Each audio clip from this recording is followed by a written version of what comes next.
Même si la relation entre Murat et Napoléon est un petit peu en berne, le maréchal de la cavalerie accepte son appel pour participer à la campagne de Russie.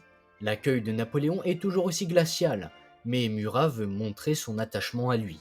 On lui confie la cavalerie et l'avant-garde, et durant toute la campagne, il va se distinguer, notamment en menant des charges décisives durant la bataille de la Moskova, puis également durant la retraite alors que Napoléon quitte l'armée pour rentrer en France, qui vient de subir une tentative de coup d'État, c'est à Murat que l'on confie l'armée.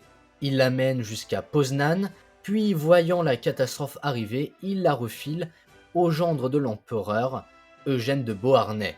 Puis ensuite il rentre Fissa dans son royaume de Naples et tente déjà de négocier avec Metternich pour garantir son indépendance et son maintien sur le trône de Naples, notamment grâce aux relations entre le chancelier autrichien et sa femme Caroline.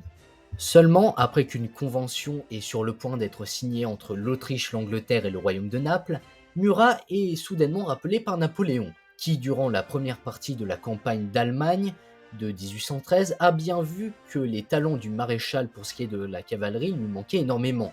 Et apprenant ses rapprochements avec les ennemis, Napoléon a décidé de le rappeler. Murat, alors, revient sans broncher dans l'armée.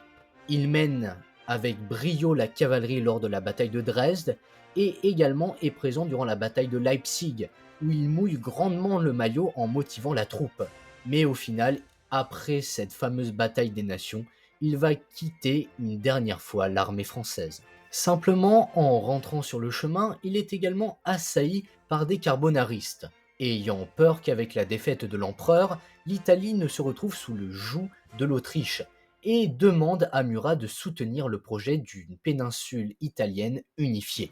Alors à ce moment-là, Murat essaye totalement d'éviter ceci et repart dans son royaume de Naples. Et à partir de ce moment, il va mener une politique étrangère, disons, confuse. Alors à la fois, il va signer des traités d'alliance avec la coalition et va également essayer de faire garantir la pérennité de son trône, et en même temps, il va proclamer son attachement à Napoléon. Mais bon, le traité d'alliance qui est finalement signé rend caduque toutes ses déclarations envers la France.